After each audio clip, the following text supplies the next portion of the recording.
Me voici à Khoft, petite ville dans le sud-ouest de la Mongolie.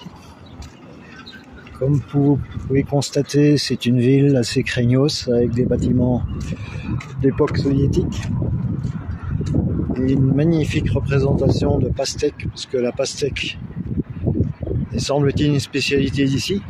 On a une belle pastèque, magnifique pastèque.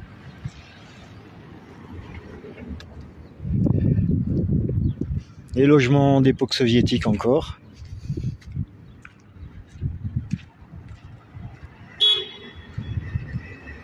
Avec des montagnes au fond qui sont déjà les premiers contreforts de l'Altaï.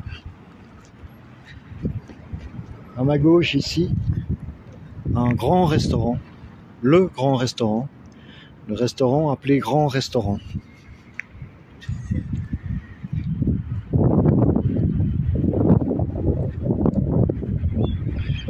Alors comme partout dans les villes de Mongolie et ailleurs, et pas seulement dans les villes, il faut toujours faire très attention où on met les pieds quand on est à pied et où on met les roues quand on est en voiture.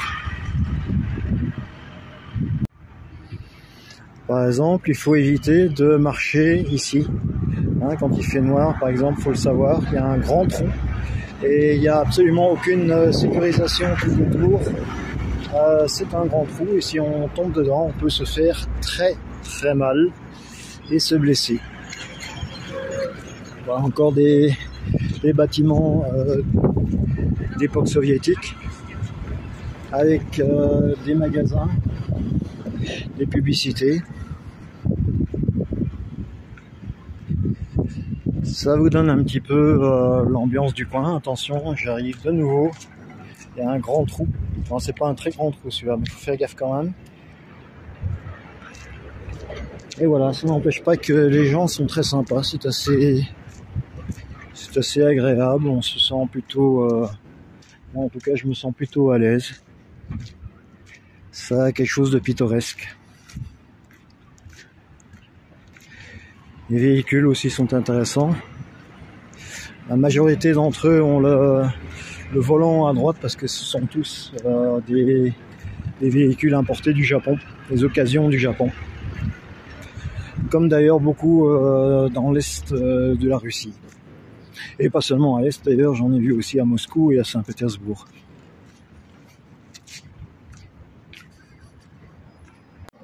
Encore un quartier typique, assez pittoresque.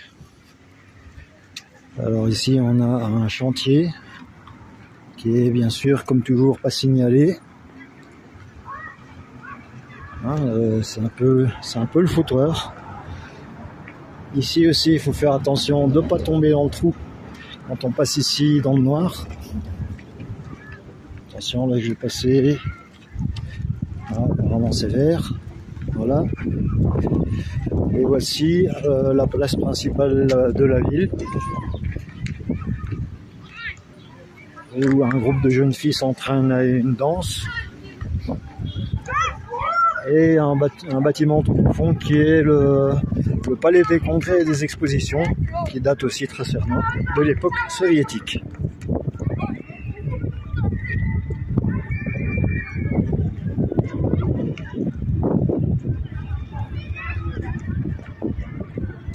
Une belle statue d'un Mongol important.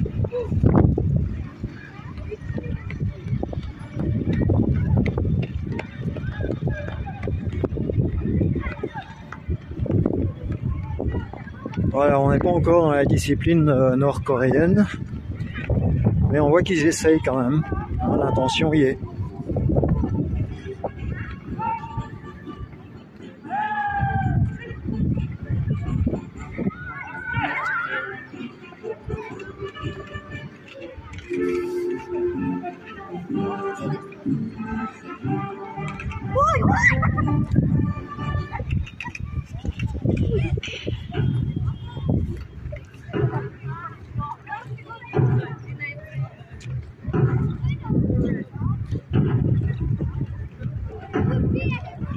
Ça fait sérieux quand même, hein.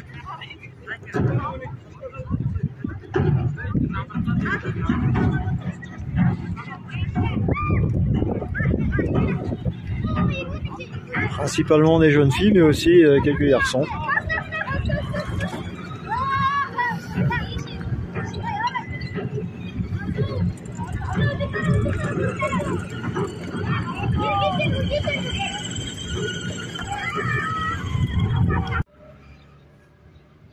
Nous voici à présent devant ce qui reste des fortifications de la ville de Khoft, je le rappelle,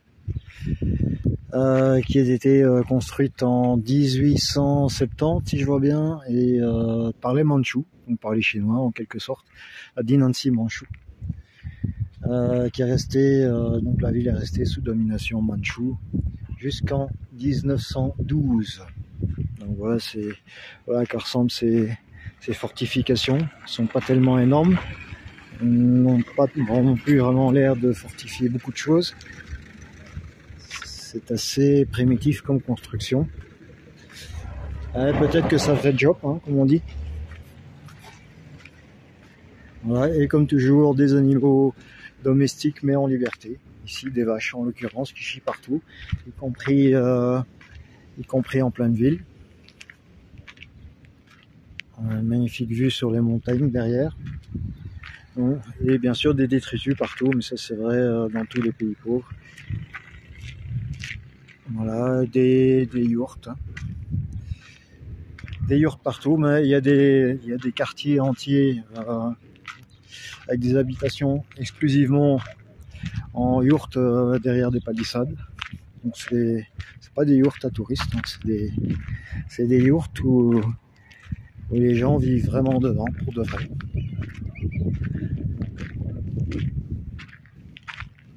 Voilà, derrière encore l'extension de la ville. Voilà. Vous avez vu ce qui reste des fortifications.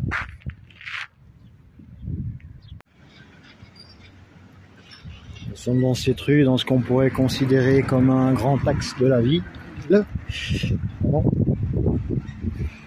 Avec des murs qui ne sont pas des fortifications, hein, mais bon, qui ont l'air quand même assez bricolés. Ici encore des yourtes avec des gens qui vivent dedans, des enfants qui s'amusent. Ils n'ont pas l'air malheureux. Les Mongols sont pauvres dans l'ensemble, disons que le pays est pauvre de manière générale. Mais on n'a pas du tout cette mentalité de crevard comme on trouve par exemple au Maroc.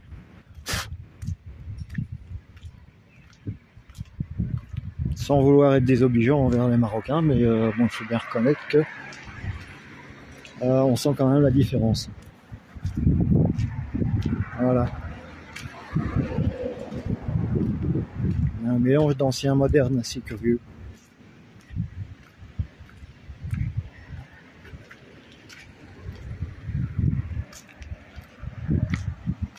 Et ici on a même des arbres, ce qui est quand même un phénomène assez rare en Mongolie, hein, constitué principalement de steppes.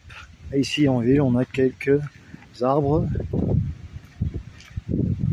qui en l'occurrence donnaient un peu d'ombre au camion que nous allons rejoindre maintenant, d'ici tout de suite.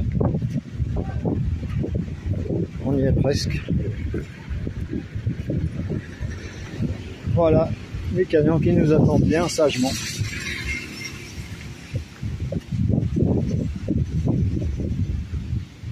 Côté de bâtiments abandonnés. Bon, c'est vrai, c'est moche, c'est, si vous voulez, c'est décrépit, tout ce que vous voulez. Mais ça n'a pas ce caractère glauque qu'on voit dans certains autres pays.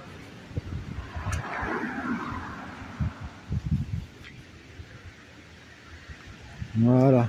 Après, c'est pas glamour non plus, hein, ça je vous l'accorde. Voilà. Je vous laisse, à la prochaine.